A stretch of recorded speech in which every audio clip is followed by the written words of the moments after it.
Eu começaria dizendo que é momento de nós reassumirmos o nosso compromisso de cristãos, recordando que cristianismo é processo de Deus em nós.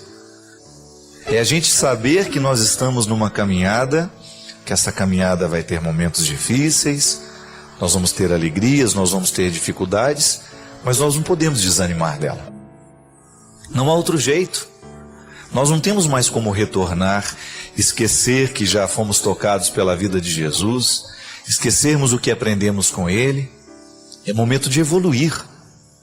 E é sempre bom a gente encher o nosso coração de novas esperanças, né?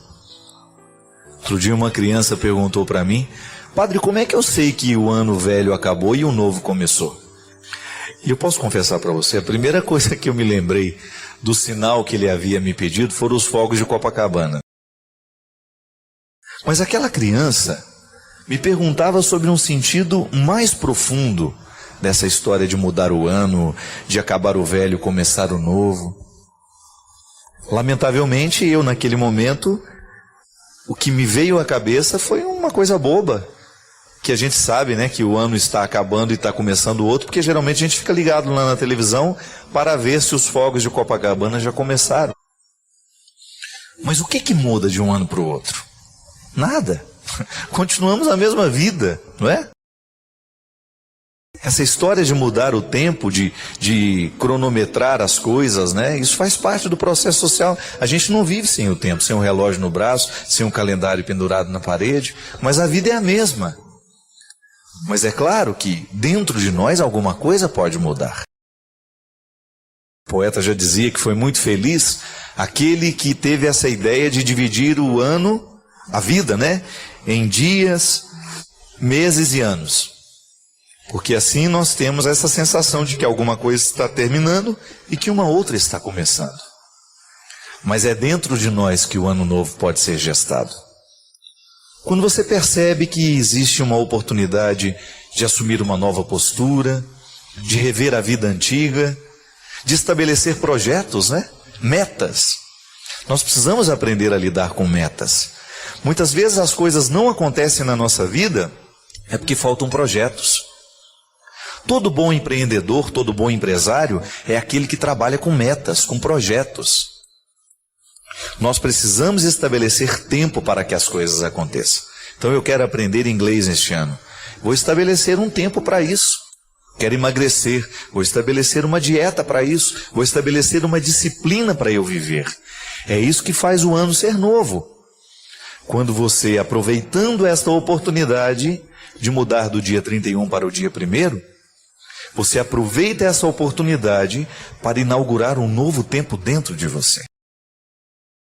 E a melhor coisa, a melhor forma de inaugurar um novo tempo dentro de nós é a gente estabelecendo metas.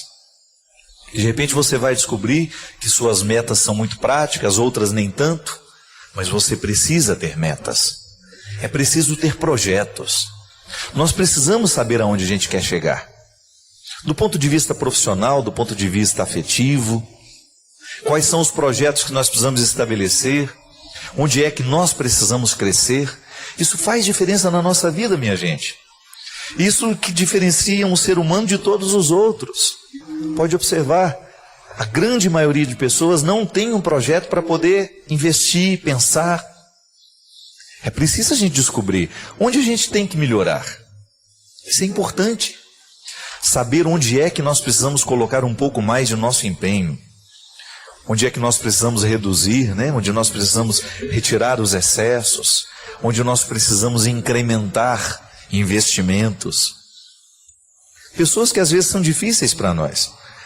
Eu me lembro que no final do ano passado, eu estava vivendo um momento de muito cansaço, lá para setembro, outubro, e eu descobri que eu estava me transformando numa pessoa muito pesada para quem trabalhava comigo. E eu não podia, não tinha o direito. A gente sabe que o cansaço no dia a dia vai pesando sobre nós, mas nós não temos o direito de permitir que essas coisas venham definir quem a gente é. Eu não quero ser uma pessoa pesada para outra. Eu não quero que as pessoas tenham medo de mim. Mas se eu não tomo um cuidado de buscar a atitude certa na hora certa, eu vou me transformar numa pessoa assim. E às vezes a gente se transforma nessa pessoa difícil justamente porque falta reflexão, falta empenho, falta meta. Então eu comecei a pedir às pessoas que trabalham comigo para me ajudarem. No momento em que eu estiver sendo excessivo, no momento em que eu estiver agindo de um jeito que eu não quero, me ajude. Nós não podemos ficar sozinhos, gente. É muito triste quando as pessoas começam a ter medo de nós e a gente vai percebendo que o medo vai criando uma solidão existencial. Nós vamos ficando dentro de um curral afetivo. Os outros têm medo de aproximar porque acham que a gente é bravo, né? É igual um boi bravo dentro do pasto. É igual um cachorro bravo dentro de uma propriedade. A gente tem medo. É muito mais fácil você fazer um carinho num animal que é manso, num animal que é dócil, receptível, do que naquele bicho que faz medo na gente. Não é assim? E às vezes as pessoas fazem o mesmo papel, cumprem o mesmo papel, por quê? Elas vão se transformando em pessoas difíceis. Elas vão se transformando em pessoas que soltam os espinhos com muita facilidade. Aí a gente vai ficando distante. E quando trata com aquele medo que é próprio de quem tem um bicho bravo diante de si. Eu tenho certeza que nós não queremos ficar assim, não é? Então por que nós não podemos aproveitar a oportunidade de ter mudado o ano e começar a estabelecer uma meta de mudança para a nossa vida? Começar a pensar onde é que nós podemos ser melhores e nós temos a oportunidade feliz de nos transformarmos em pessoas melhores. Quem sabe hoje você descobre que você precisa aprimorar o seu lado profissional. Você estava há muito tempo fazendo a mesma coisa, isso virou uma mesmice, virou um cotidiano chato, e de repente você descobre que você pode estudar um pouquinho mais, que você pode usar a internet para buscar um pouquinho mais de informações sobre a sua área específica. De repente você descobre que você pode fazer um curso, uma especialização. Não espere o tempo passar. Tome essa iniciativa. Transforme isso num profissional mais capacitado para você atender melhor aquelas pessoas que lhe procuram. Mas aí a vida também precisa ser modificada em outros aspectos. Você descobre que você pode aprimorar o seu jeito de ser pai. Você vai investir no seu jeito de ser pai. Você vai descobrir que há um jeito novo de ser pai deste menino, dessa menina que você colocou no mundo. Você descobre que a sua maternidade pode ser diferente esse ano. Mais dedicação, mais carinho, mais atenção, mesmo que você trabalhe fora. Comece a ocupar um pouco mais do seu tempo com as pessoas que você trouxe ao mundo. É a sua primeira responsabilidade. Gente, muitas vezes as grandes mudanças só vão acontecer a partir do momento que nós tomamos essas primeiras iniciativas. Só pode andar 2.000 quilômetros aquele que deu o primeiro passo. E à medida que vai dando os passos na direção do lugar em que ele quer chegar, a distância vai se transformando num processo natural. A gente vai vivendo o processo de chegar. O processo humano é a mesma coisa, minha gente. E nós temos a força de Deus em nós. Nós não lutamos sozinhos. Nós não estamos sós. Te ter é a maior diferença em mim, a música que eu cantei fala. Ter Cristo no coração é a maior diferença que nós cristãos podemos ter. Nós não estamos sós nos nossos processos. Eu aprendo a ser pai a partir de Jesus. Eu aprendo a ser mãe a partir de Jesus. Eu aprendo a ser irmão, ser amigo a partir de Jesus. Eu tenho a força criativa do amor de Deus na pessoa de seu Filho Jesus agindo dentro do meu coração. E talvez este seja o seu principal projeto desse ano. Deixar Deus ser um pouquinho maior dentro de você. Pode ser que você tenha dedicado muito tempo a tantas coisas, mas não dedicou quase nada à sua vida espiritual. E nós não podemos ser homens e mulheres de sucesso na nossa vida profissional se a gente também não for um sucesso na nossa vida espiritual. E o que é o sucesso da vida espiritual? É aquele equilíbrio interior que nos faz ficar de pé diante das dificuldades. Problemas todos nós vamos ter este ano. Mas você pode ter certeza que quem tem Deus no coração suporta um pouco mais as dificuldades da vida. Ter Deus dentro de nós nos ajuda a viver um pouco melhor o processo da vida. É natural que nós vamos encontrar dificuldades. Todo mundo enfrenta. Mas o que faz a diferença entre um ser humano e outro é a maneira como enfrenta aquela dificuldade. Tem Deus no coração. Esta é a maior riqueza que nós podemos ter, que nos ajuda a sermos pessoas melhores. Sermos mais equilibrados, sermos mais humanos, mais amigos, mais pacientes. Então deixa Deus ocupar um espaço maior na sua vida este ano. Tudo tem seu tempo. Há um momento oportuno para cada coisa debaixo do céu.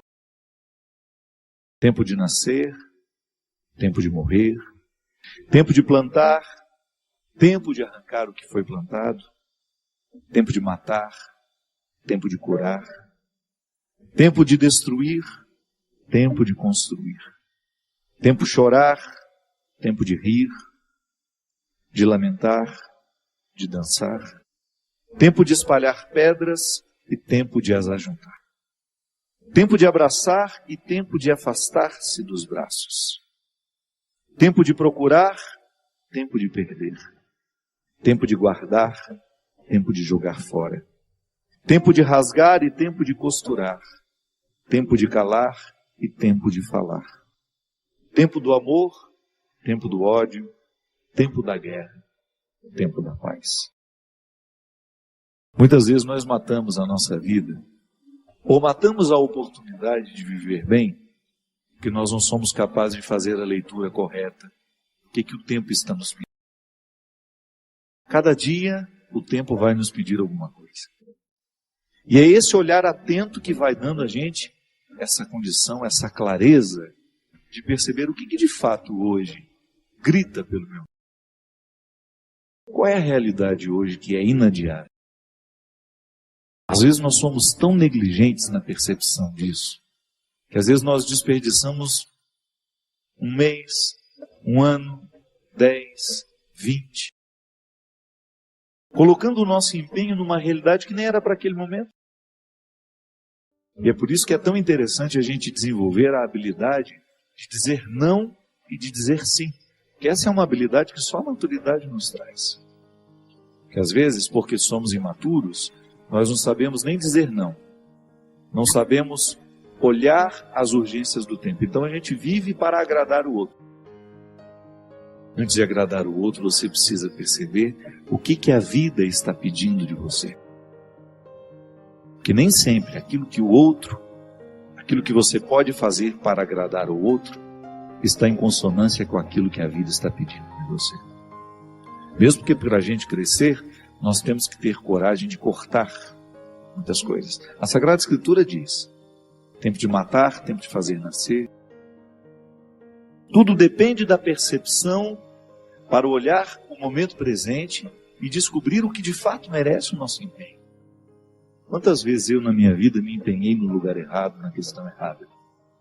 E depois não tem como ser feliz, sabendo que o meu empenho não foi onde eu deveria ter me empenhado.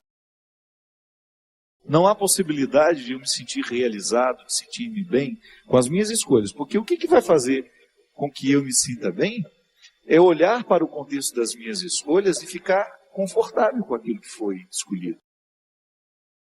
Nós estamos muito estranhos a nós. Não é estranho com o outro, não.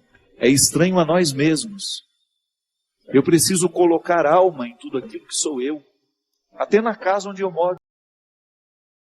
Eu sempre saio de casa, e agora eu fiquei 17 dias fora de casa, e a vida tem me ensinado que a casa não é um aglomerado de paredes.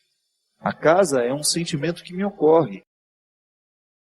Não é só uma construção material. Quando eu entro dentro daquelas paredes que eu construí com o meu trabalho, ali eu identifico a alma que me sustenta. É um sentimento que me ocorre. Quando a gente abre a porta da casa, quando a gente entra, é um sentimento bom que nos ocorre. Isso é alma. É quando a matéria está plena de significados. É quando a gente começa a atribuir um significado que ultrapassa as paredes, os móveis, o jardim, o portão de entrada. E é interessante que a qualidade da nossa vida depende, e está intimamente ligada à nossa capacidade de depositar a alma nas coisas. Eu não estou falando dessa alma, do significado mais profundo da nossa vida, dessa dimensão espiritual que que me conecta com a eternidade. Não. Eu estou falando de tudo aquilo que vive e que faz sentido à matéria. Traz sentido àquilo que é material. Então a gente usa de maneira inadequada o termo alma. Perceber que os meus objetos estão perpassados por um significado que ultrapassa a matéria. Como dizia Rubem Alves, né? Existem coisas que são mais que coisas. São coisas que nos fazem lembrar. Isto é, virar um sacramental. Da mesma maneira como eu trago uma lembrancinha da viagem. Aquilo é para mim apenas um sacramental de alguma coisa que foi boa, que foi vivida, que foi experimentada, que me fez bem. Na minha oportunidade de colocar alma neste corpo, nessa oportunidade única que eu tenho de viver diariamente bem a minha vida e assim inflar ar em tudo isso, da mesma maneira como eu percebo essa outra alma da minha casa quando chego de um sentimento que me ocorre. O viver bem, me trazendo a consciência de que hoje, quando eu observo as urgências da minha vida e me empenho, eu estou colocando alma no meu corpo. Agora, quando eu percebo que eu não estou fazendo, que eu não estou me empenhando para viver bem, eu estou sim fragilizando os recursos da minha alma, que são justamente para me ajudar a viver bem a própria vida do corpo. E nós muitas vezes negligenciamos a observância do tempo, como na Escritura que diz: tempo de chorar e tempo de rir. Há momentos que a própria vida te mostra a necessidade de chorar, de julgar para fora os seus excessos, de não ter medo da tristeza, de permitir que essa tristeza cave dentro de nós as suas riquezas e que nos ajude a encontrar a pedra preciosa que só o sofrimento poderia nos levar a conhecer. Depois vem o riso. O riso não nasce por acaso. A gente já cantava aquela música também, né? Ando devagar porque já tive pressa e trago esse sorriso porque já chorei demais. O sorriso é o resultado da lágrima bem chorada. O sorriso é o resultado final de um processo de luta que nós estabelecemos, de observar dia a dia qual é o empenho que aquele dia me pede, o que hoje eu preciso fazer para ter o direito do sorriso amanhã. E é bom, você sabe por quê? Porque à medida em que nós estamos passando o perrengue, sabendo que ele será construtivo, já nascem pequenos sorrisos ao longo desse processo. Quando a gente fala de um sorriso final, é apenas a metáfora de um processo bem feito, bem vivido. Tempo de abraçar, tempo de se afastar.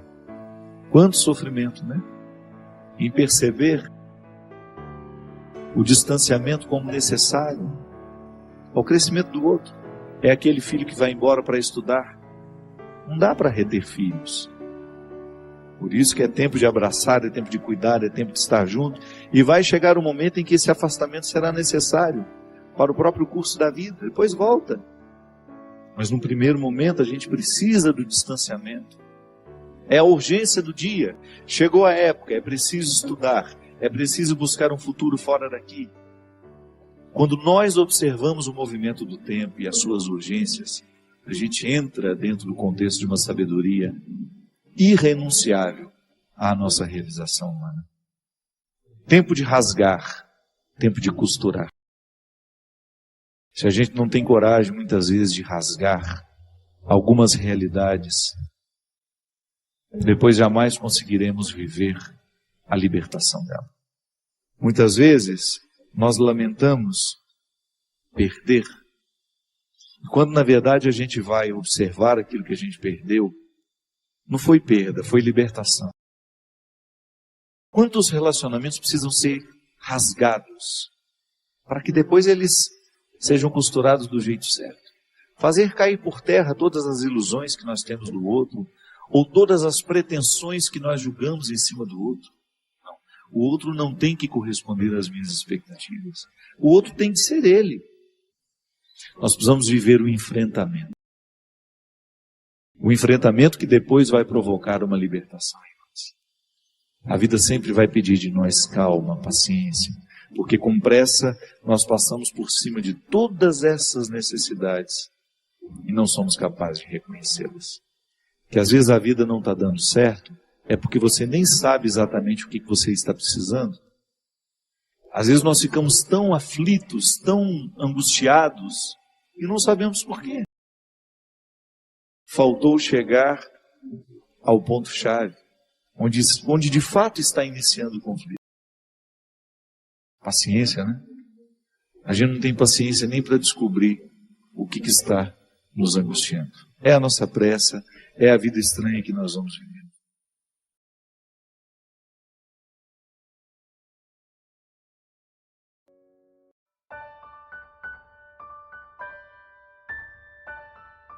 Padre Fábio, é com imenso prazer que lhe escrevo e espero ser direcionado por suas palavras sobre o que eu estou sentindo nessa nova fase da minha vida. Na verdade, eu considero o que eu estou vivendo hoje como uma crise existencial. Eu me sinto como se estivesse perdendo o brilho e a vivacidade do tempo em que eu tinha 20 anos. Agora, na fase dos 50, é duro enfrentar as dificuldades da vida. E isso está influenciando o meu relacionamento com meu marido. Padre, como posso enfrentar essa fase da idade? Sou de Manaus. O nome dela é Darcy. Darcy, minha filha, o processo do envelhecimento na vida humana, ele tem que ser preparado dia a dia, né? Eu sempre digo que a gente tem que tomar muito cuidado com o que a gente é na juventude, porque o que a gente é na juventude vai ser acentuado na velhice. Então é bom, porque as qualidades ficam ainda mais qualificadas, né? Os dons da juventude, sobretudo os dons intelectuais, aqueles que você buscou, a maturidade, ela traz uma maravilhosa forma de compreender o mundo, né? A inteligência fica mais aguçada, a sabedoria parece que acampa um pouco mais. Tanto é que o bom escritor é o escritor envelhecido, né? A gente sabe, e algumas pessoas levam isso muito a sério, que é muito perigoso escrever um livro na juventude. Porque os pensamentos da juventude, as opiniões da juventude tendem a mudar muito. E depois você tem até vergonha do que você disse na juventude. Só que qualificar essas qualidades,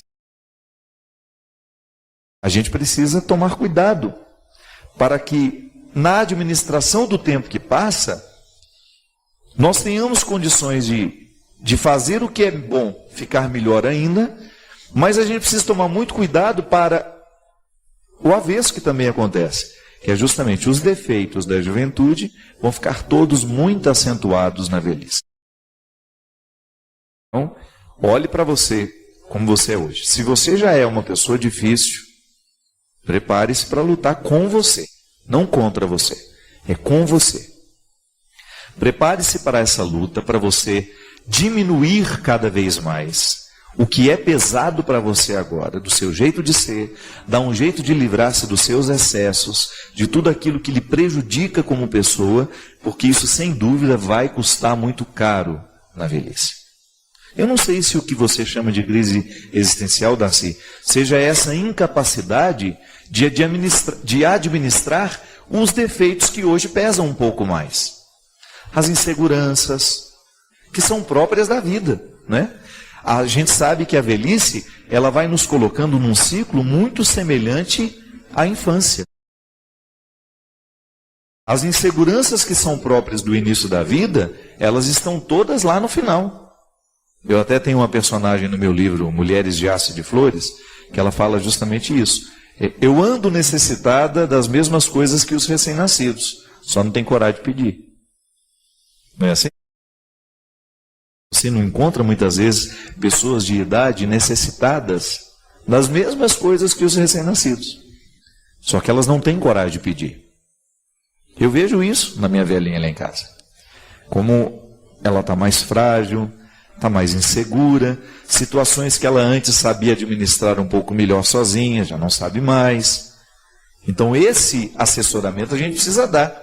Agora, eu e você, Darcy, nós vamos estar muito atentos para a gente poder viver essas fases que são diferentes da vida, tendo consciência delas. Porque não é nenhum problema a gente sofrer de inseguranças, mas a gente precisa ter consciência. É engraçado isso. Todo e qualquer problema na vida fica menos pesado quando nós temos consciência dele. Por quê? Porque a consciência é um instrumental que a gente usa a favor. Se você não tem consciência do seu defeito, se você o nega o tempo todo, vai ser difícil para quem está do seu lado, mas vai ser difícil sobretudo para você em saber lidar com esse defeito. Porque você não o trouxe à consciência. O que é a consciência? É essa luz que fica acesa dentro de nós para poder nos ajudar a identificar quem somos, o que nós pensamos, o que a gente fez. Quando eu digo, eu não tive consciência de que te prejudiquei. O que é isso? O que eu estou dizendo? Faltou esclarecimento pessoal para entender que a minha ação era prejudicial. E às vezes a gente faz isso mesmo. Mas a partir do momento que eu sei que eu prejudiquei, acendeu a consciência. Então, porque eu já tenho consciência que prejudiquei, eu não posso continuar prejudicando. Eu tenho que fazer de tudo para evitar que aquilo aconteça novamente. E é por isso que o crescimento pessoal está diretamente ligado à capacidade da pessoa ser consciente. Consciente dos seus atos. Isso é interessante porque entra até na teologia do pecado. O que é o pecado? É aquilo que já está esclarecido pela consciência de que é um erro. Então a gente muitas vezes comete um pecado sem saber que estava pecando porque não estava pecando. Se você não teve consciência do ato. É por isso que a gente é ensinado desde pequeno a respeitar as ordens, a obedecer os pais, a obedecer as regras. Porque depois que a gente sabe o que é certo e o que é errado, torna-se um erro, um pecado, digamos assim. Você infringir aquela regra. Mas enquanto você não sabe, não é nenhum pecado, não tem atribuição de culpa.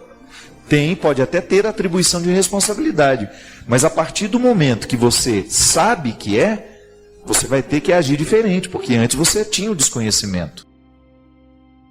É por isso que nós precisamos pregar o Evangelho, isso é, acender a luz da consciência humana para o conhecimento de Jesus, que a partir do momento que conhece Jesus, tem por ele a sua vida modificada, é com ele que você inicia um processo de tornar-se semelhante a ele.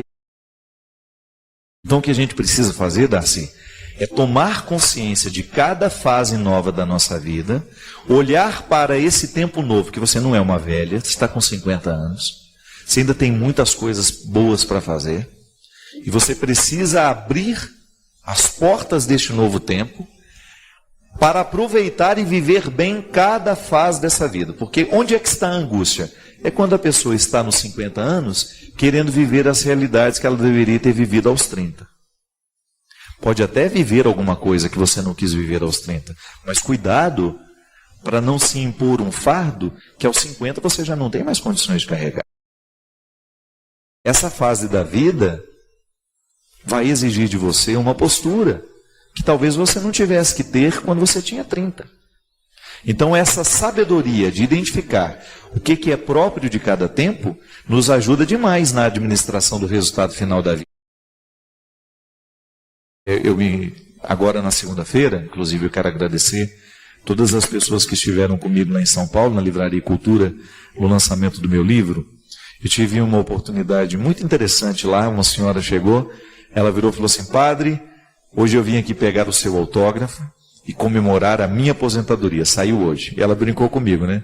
Sei que o senhor sempre falou que queria ser aposentado, e eu queria mesmo, desde criança, eu sempre achei lindo ser aposentado. Ele perguntava para mim: Fabinho, quer ser o quê quando crescer? Eu falava: aposentar. E aí eu comemorei com ela, falei: nossa, que beleza. Aí ela falou: padre, mas eu estou com tanto medo desse novo tempo. Eu falei: não, nada disso.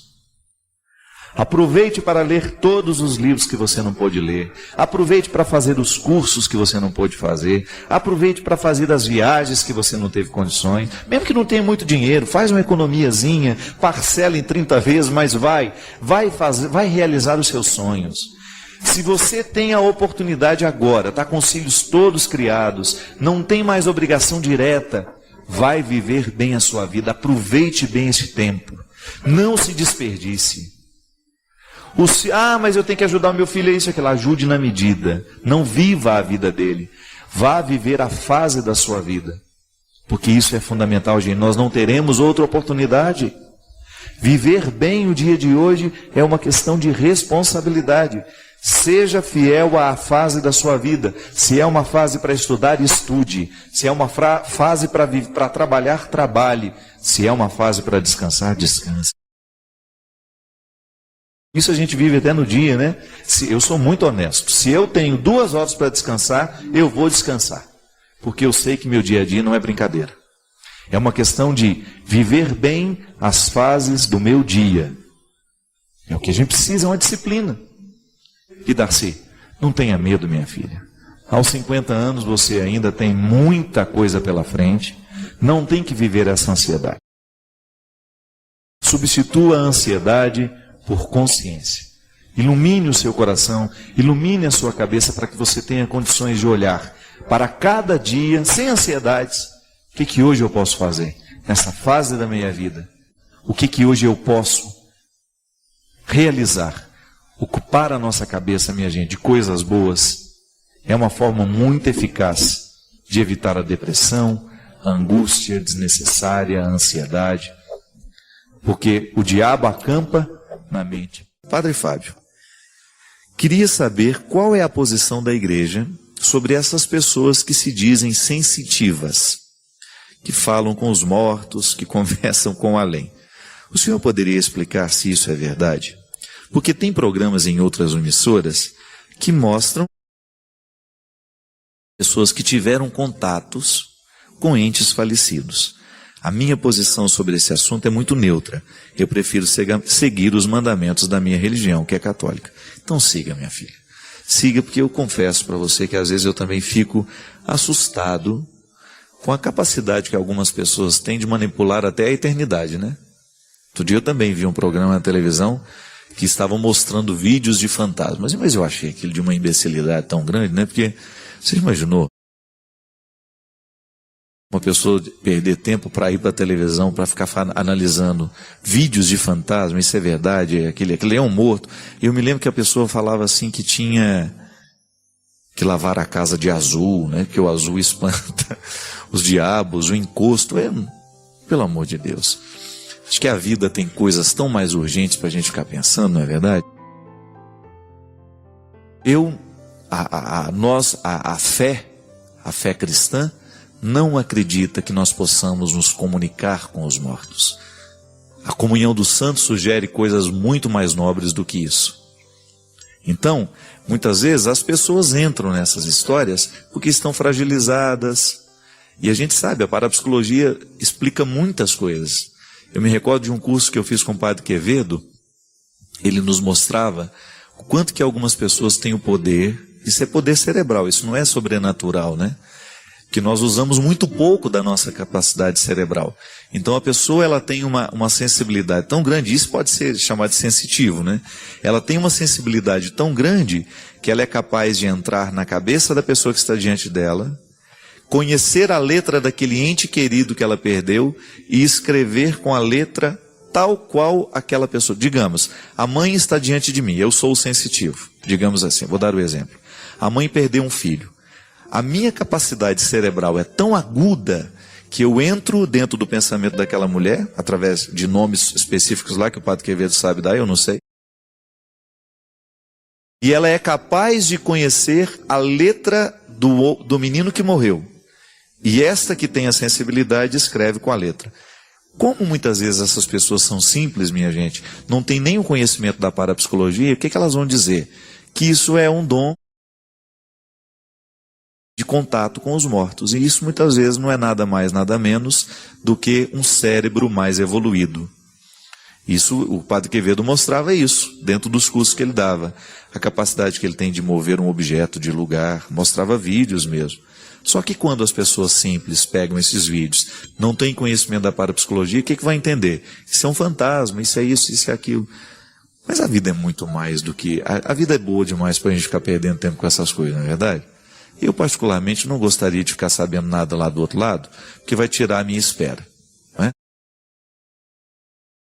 Nós já escutamos falar, tanta gente, tem contato com os mortos, tem contato com isso, tem contato com aquilo. O que isso modifica na vida da pessoa que tem contato com os mortos?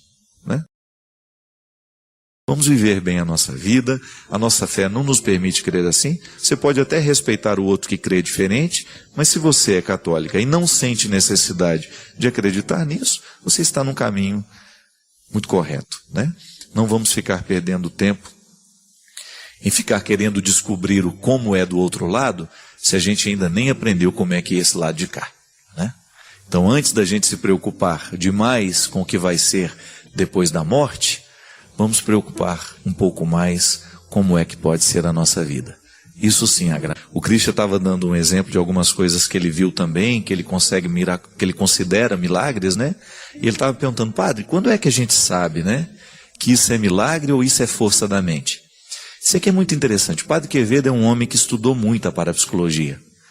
Mas eu me recordo que naquela semana que o Padre Quevedo ficou conosco lá em Taubaté, porque ele deu esse curso na faculdade, a gente descobriu um outro lado do Padre Quevedo que a gente não conhece, porque a gente não convivia com ele, só via o Padre Quevedo da televisão. Eu ficava impressionado do quanto que aquele homem era um homem de oração. Quanto vira e mexe, dava uma folguinha lá nos intervalos, eu o via lá diante do sacrário, fazendo as suas orações, as laudes, né, que são as orações obrigatórias de todos os religiosos e padres, ele lá com seu breviário, rezando todas as horas que tinha que rezar. E eu descobri, Cristo, foi muito interessante porque o Padre Quevedo é um místico, é um ser humano, um homem muito ligado, de uma sensibilidade muito aguda, muito aguçada para a percepção do sagrado. Só que ele tem um conhecimento científico também, é um homem que estuda o poder da mente o tempo todo. Então ele está sempre evoluindo e conhecendo, buscando recursos para esse conhecimento.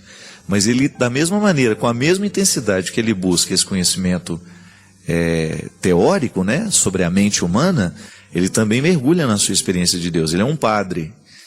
E ele dizia isso para nós. Ele fala assim, eu já vi muitos milagres no mundo. Muitas vezes nós nos prendemos a essas coisas bobas, a essas manifestações que não passam de poderes de mente, poderes de uma mente mais evoluída, e o verdadeiro milagre nós não chegamos a conhecer.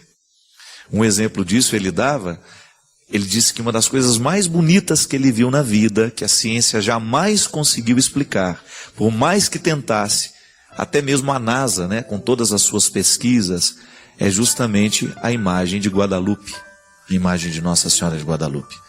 E eu fiquei muito interessado na época e comecei a ler tudo que eu podia sobre o fenômeno, né, daquele manto, daquela imagem que está gravada, é uma pintura, né?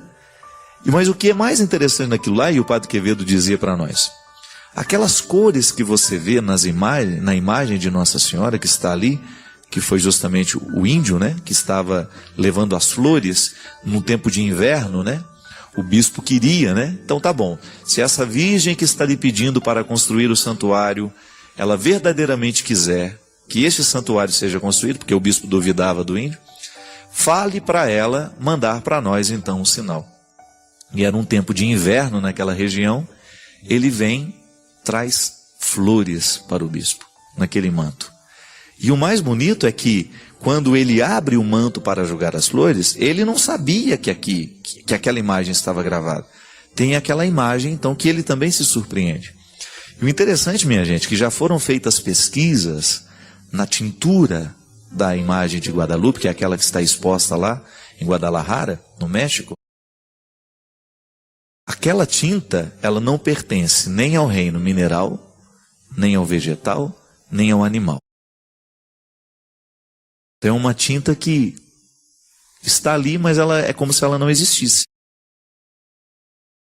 E aquele quadro, aquela imagem, ninguém consegue detectar, identificar qual é a composição daquelas tintas. Elas não pertencem, como já disse, a nenhum dos reinos.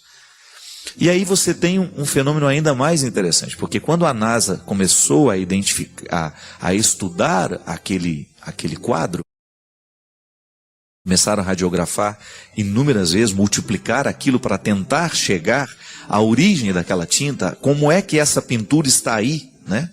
Como é que ela pode ser fixada neste lugar? Que é tão frágil esse tecido também, e ele ter durado tanto tempo, ter vencido tantas coisas, ter passado por tantos processos, né? E aí quando chegaram, foram radiografando, descobriram uma coisa fantástica, que a temperatura daquele quadro oscila 36,5, a pele da imagem. Imagina isso. Então ela tem temperatura humana de quem está vivo. Gente, nós não estamos inventando essa história. Isso é um fato. Você pode jogar aí no Google e pesquisar aí o milagre de Guadalupe, que você vai ter essas informações com um pouco mais de precisão, porque eu estou falando uma coisa que eu ouvi há 7 anos atrás, eu não tenho nem tanta precisão mais. São coisas que eu me lembro dele ter falado.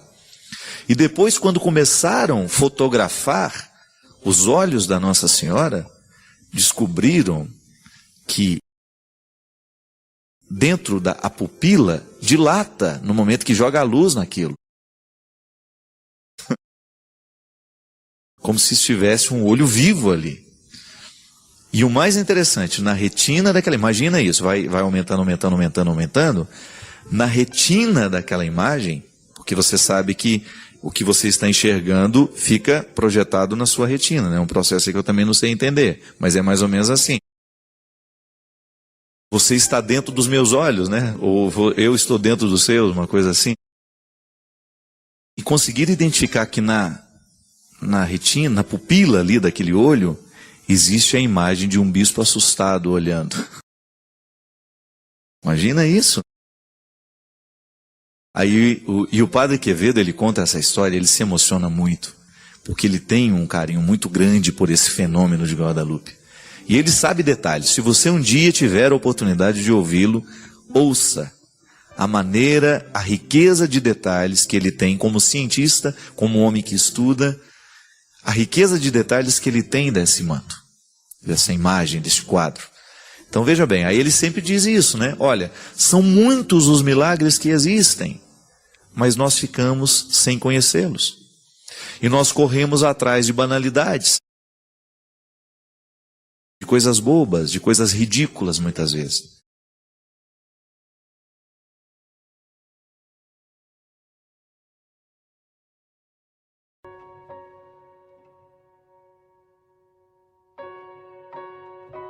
Pressa para tudo. E na pressa nós não estamos vivendo como... Pode parecer estranho, né? Dizer que desacelerar é também correr. Você ter mais tempo para você ter mais tempo com as pessoas que você ama, para você ver seus filhos crescer, recebê-los. Nós falávamos também aqui, em outro programa, que todo grande amor, se não é cultivado, morre. O vínculo, ele precisa ser cuidado. O cuidado um com o outro é que faz o amor prevalecer. Na pressa, dificilmente a gente ama alguém. A experiência do amor é sempre artesanal. Não foi sem motivo que Jesus se recolhia. Ele tinha sua vida intensa, sua vida missionária era intensa. Ele passava o dia se doando às pessoas. Ele passava curando, ele passava pregando, encontrando as pessoas. Mas chegava o momento que ele fazia o quê? Se recolhia. E pedia aos discípulos que fizessem o mesmo. Ele sabia que aquele recolhimento era importantíssimo para que no outro dia eles tivessem condições de continuar oferecendo às pessoas o que eles deveriam oferecer. A reposição é tão importante quanto o trabalho. Hoje nós estamos dormindo tão mal a ansiedade não nos deixa dormir. Nós levamos nossos aparelhos para a cama. Eles nos estimulam. Eles têm uma luz que cientificamente é comprovada que prejudica o sono. Então nós estamos todos desregulados. Nunca vi tanta gente precisando de medicação para ansiedade como nos dias de hoje. E é claro que a medicação, ela tem que ser usada em muitos casos, mas nós também sabemos que a gente, porque não quer lidar consigo, vai direto para a medicação. Antes de tomar a medicação, tente modificar seus hábitos. Tente desacelerar. Você vai parar de trabalhar, não é que você vai deixar de produzir, não, não é nada disso. É você incluir na sua rotina o que Jesus tinha o hábito de fazer com os amigos dele. Recolha-se. Olhe para dentro de si. Mesmo que se você não olha para dentro de você, não haverá oportunidade de encontrar o Deus que habita. Toda vez que eu presto atenção em mim, eu estou tendo a oportunidade de encontrar a presença. Assim que funciona. Senão você vai conviver sem saber que tem uma força extraordinária que está dentro de você. Mas você não chegará ao conhecimento dela se não houver a pausa, houver um momento em que você vai se dedicar a conhecer essa força. Da mesma forma como você precisa se dedicar para aprender uma língua, da mesma forma como você vai precisar se dedicar para aprender a fazer alguma coisa, você precisa aprender a conviver com você. Para você ter menos necessidade de procurar nos outros aquilo que só você pode se oferecer. Aí o processo terapêutico que você vai fazer, e é bom que faça, todos nós precisamos de terapia. O processo terapêutico que você vai fazer é apenas um elemento a mais no seu processo de autoconhecimento. Que às vezes a única forma que a pessoa tem de chegar em si é procurando um terapeuta. Isso está errado. Eu tenho que ter no meu dia a dia o hábito de entrar dentro de mim, de me ouvir, de saber o que eu preciso me dizer. Sou eu o principal responsável por tudo aquilo que me diz.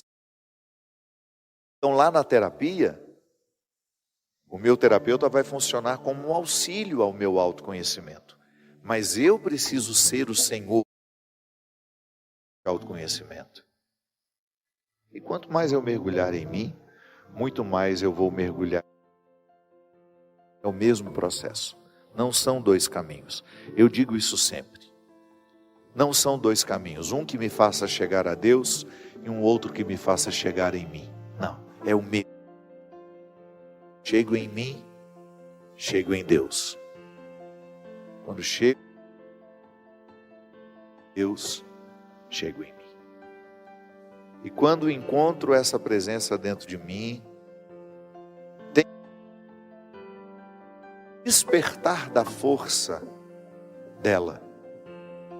Eu acordo a presença de Deus.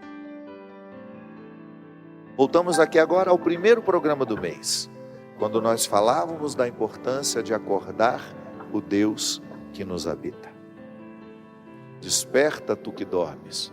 Vem para fora, Lázaro. Muitas frases da Sagrada Escritura recordam a importância do despertar interior como uma forma de despertar a qualidade da vida. Que Deus nos abençoe neste propósito. Ele sobre você, sobre a sua vida, sobre a sua família, a bênção e a proteção. Ele que é Pai, Filho e Espírito Santo.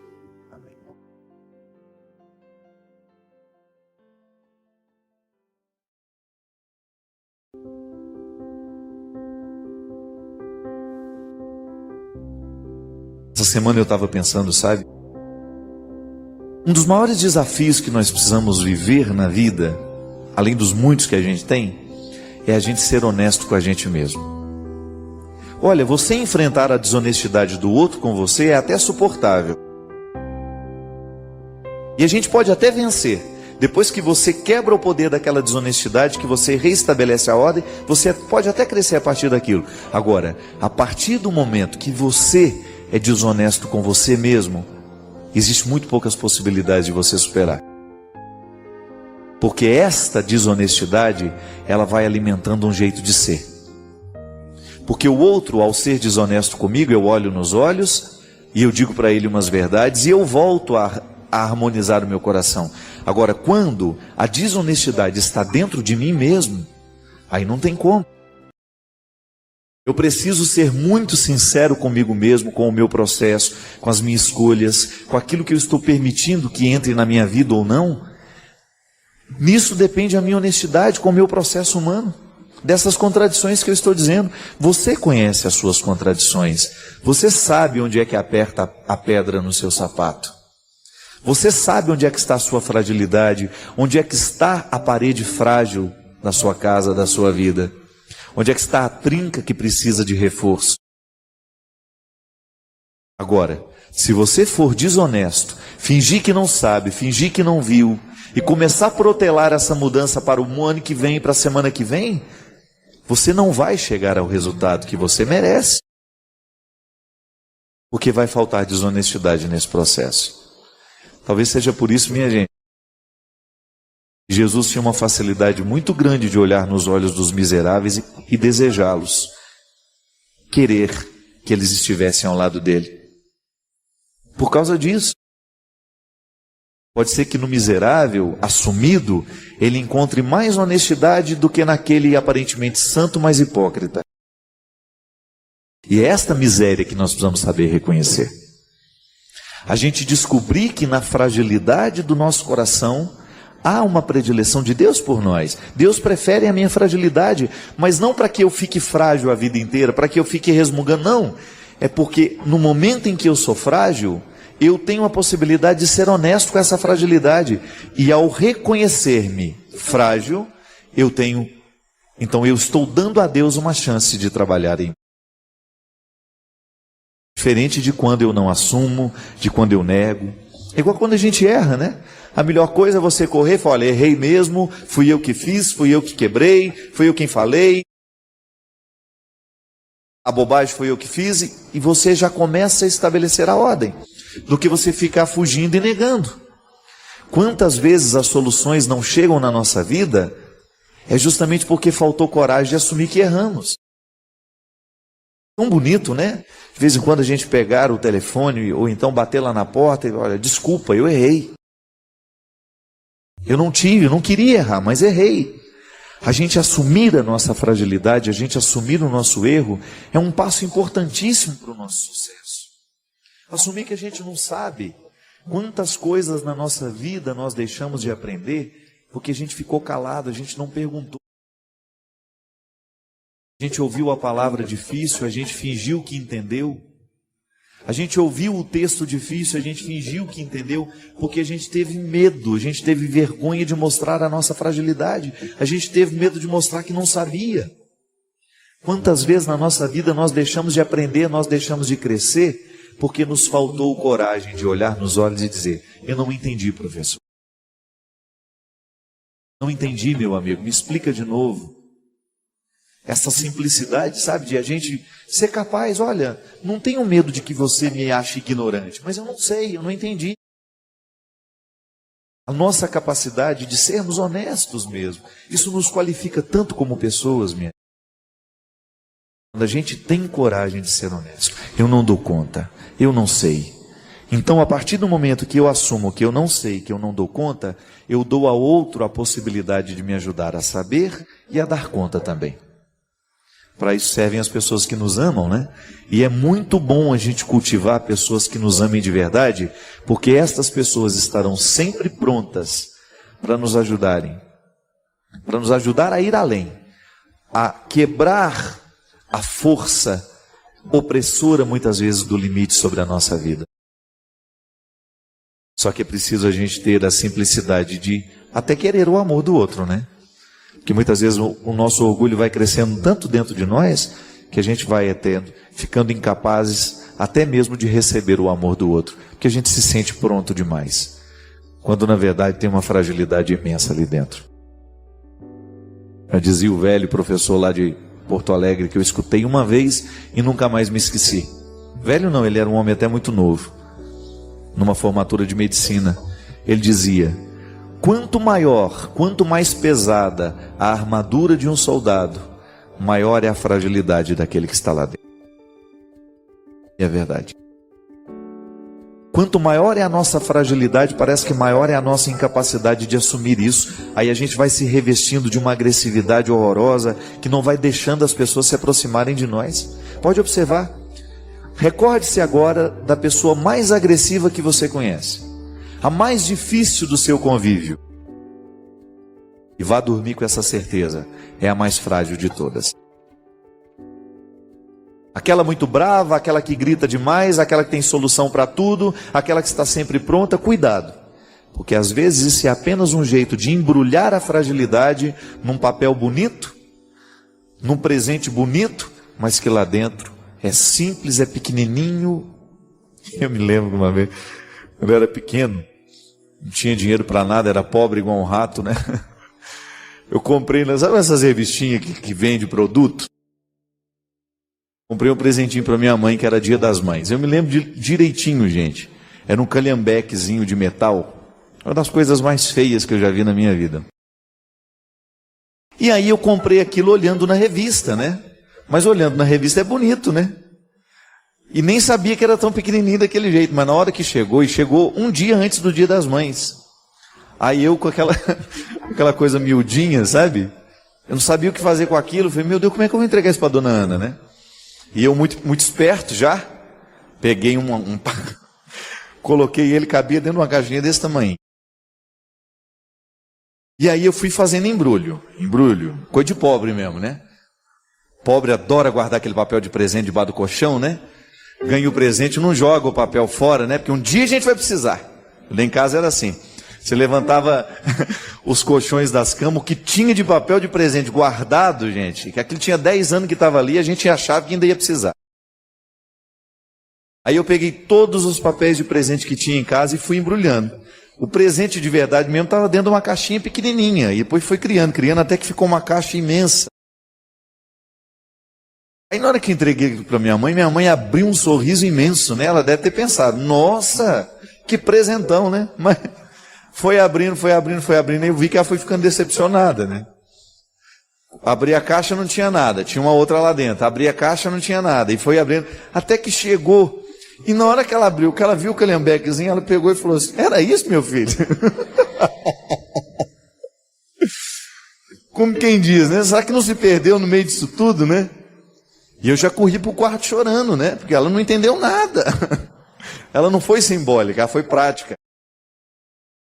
Mas às vezes a gente faz a mesma coisa, às vezes a gente é miudinho, mas a gente cria aquela casca imensa, né? Para as pessoas nos respeitarem, né? Para as pessoas gostarem de nós. A gente fica todo inacessível, todo distante. Por quê? Porque a gente tem medo do outro ver a nossa fragilidade. Mas não existe amor nessa distância toda. O bonito da vida é a gente ter coragem de entregar o presente pequenininho. Olha, é o que eu tenho para lhe dar. É o que o meu dinheiro pôde comprar. A mesma coisa nós. Eu acho tão bonito, sabe, o testemunho de Madre Teresa de Calcutá. Aquela mulher nunca quis inventar uma mulher que ela não era.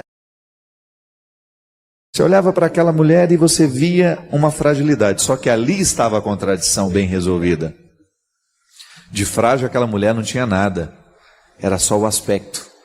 Aquela mulher carregou o mundo nas costas. E por onde passou, ela foi um testemunho maravilhoso de vida, de entrega. A mesma coisa Dom Helder no Recife.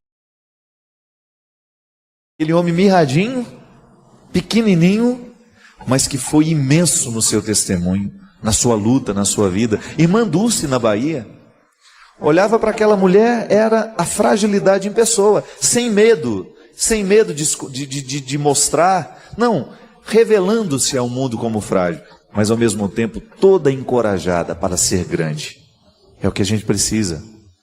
Muito mais que ser grande por fora, ser brilhante por fora, ser brilhante nesta exterioridade, vale a grandeza interior, minha gente. Vale essa grandeza de alma.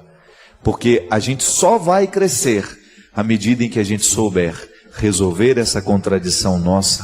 É muito interessante quando na vida nós estamos num estado de contradição. Há duas formas de enfrentar isso. Ou nós nos transformamos na contradição, ou nós nos utilizamos dela para a gente crescer. A gente precisou aprender isso um dia na vida. Aliás, o processo do conhecimento sempre nasce de uma contradição. Piaget e Vygotsky, que são dois grandes nomes da psicologia da educação, trabalha de maneira bonita a perspectiva de um conhecimento a partir da visão do construtivismo. O que é o construtivismo? Uma maneira de compreender a forma de conhecer humana a partir da metáfora da construção. Segundo esses especialistas, e esta linha que aborda o conhecimento a partir desta perspectiva, eles vão nos ensinar que conhecer é você estabelecer uma construção, da mesma forma como nós fazemos uma casa. Nós sempre vamos encontrar um alicerce. Aquela criança que está diante de nós, que está diante do professor, já tem um mundo próprio. Já tem uma série de conhecimentos que ela trouxe do contexto cultural em que ela foi crescendo. Ela não é uma tábula rasa, como queriam outros sistemas educacionais. O que era a tábula rasa? A gente acreditava que aquela criança chegava como uma página em branco. E que naquela criança nós poderíamos escrever. Não é bem assim. O construtivismo nos ajudou a entender que cada criança já chega para dentro da sala de aula com uma história que nós precisamos considerar para que ela tenha sucesso no conhecimento. Nós precisamos falar a partir da linguagem que ela compreende, nós precisamos falar a partir dos símbolos que fazem parte do seu contexto, e só assim nós vamos estabelecer então uma construção. Só que educar a partir do construtivismo dá muito trabalho, porque cada criança é uma história. Diferente de antigos sistemas de educação que considerava todo mundo igual lá dentro. Mas no construtivismo a contradição tem uma importância muito grande.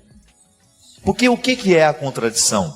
É o momento em que a nova cultura, a escola, o conhecimento, se estabelece no momento em que a criança depara o conhecimento antigo com o conhecimento novo. Então contradiz, não é assim que funciona a vida? Quando eu tenho uma ideia sobre você, e de repente, ao encontrar-me com você, ao estabelecer uma convivência com você, eu entro numa contradição. Porque aquilo que eu achava sobre você não é o que você verdadeiramente é. Está vendo como essa contradição é positiva? Porque ela me abre a possibilidade de entrar então de fato no seu mundo. De sair daquela imagem de preconceitos que eu tinha para adentrar o contexto da sua verdade. A contradição ela é importante no momento em que a gente percebe que nós não estamos de acordo com aquilo que deveria ser. Dentro da ética, dentro da moral, a contradição é importantíssima. Quando nós estabelecemos uma compreensão de que nós não estamos sendo como poderíamos ser, como deveríamos ser, mas precisou que houvesse uma contradição. Como é que chegou essa contradição? Através de alguém que vivia diferente, de alguém que lhe deu um conselho, de alguém que lhe apontou o erro, que estabeleceu dentro de você a situação contraditória. Contradição nasce. Às vezes nós estamos dentro de uma contradição, mas não sabemos. E no momento em que o outro nos ajuda a compreender a contradição, nós crescemos. Diferente de você viver dentro de uma contradição que te empaca, que não te deixa ir para a frente, que não te deixa caminhar, que lhe deixa ir num estado de torpor, numa sonolência eterna. Diferente daquelas situações em que você reconhece a contradição como um passo para a melhoria. Gente, a palavra de Deus na nossa vida, a religião, A palavra de Jesus, ela serve para entrar dentro da nossa vida e estabelecer a contradição. Mas uma contradição que depois vai gerar harmonia. Porque a partir do momento que eu estou diante da pessoa de Jesus, que eu olho para ele, como ele vivia, quais eram as preferências que ele tinha, e eu ouso a fazer da minha vida um lugar dessas preferências, dessas atitudes, quando eu ouso ser um cristão, ser um outro Cristo no mundo, eu começo então a viver o processo da contradição cristã, que é linda. Por isso que Jesus dizia que ele veio para trazer o fogo, que ele veio para trazer a espada, a divisão. Não é porque ele queria estabelecer guerras e conflitos, não. Jesus falava justamente deste contexto de incômodo. Ele veio para incomodar. Não tem aquela música que a gente canta na comunhão nas nossas igrejas? Comungar é tornar-se um perigo, viemos para incomodar. Pronto. É disso que nós estamos falando. A contradição nasce e nos incomoda. Eu não fico bem no momento em que eu estou me sentindo contraditório. No momento em que se estabelece dentro de mim uma reflexão para pensar a minha atitude. Isso acontece quando eu recebo uma correção fraterna, quando alguém que me ama me liga, me chama a atenção, olha, eu vi isso ali, não está certo. Ou quando você recebe no seu dia a dia frases que têm um poder de lhe incomodar. Por quê? Porque estão mostrando a sua contradição. Estão mostrando o ponto frágil, aquilo que pode ser fortalecido. Porque quando nós reconhecemos a nossa fragilidade, não é para a gente viver derrotado, não. Se você descobre que existe uma fragilidade na parede da sua casa, você não vai abandonar a sua casa, mas você vai fortalecer aquele lugar que está frágil. Você vai diminuir o poder daquela fragilidade. Você vai restabelecer a segurança. A nossa fragilidade serve para apontar isso, o cuidado que nós precisamos ter com a vida. E nesse programa aqui, minha gente, ele é um lugar de contradição o tempo todo, porque eu estou aqui, no momento que falo, eu também reconheço as minhas contradições. Eu também descubro aquilo que em mim pode ser melhor. Eu descubro aquilo que em mim pode ser lapidado, aquilo que pode ser melhorado.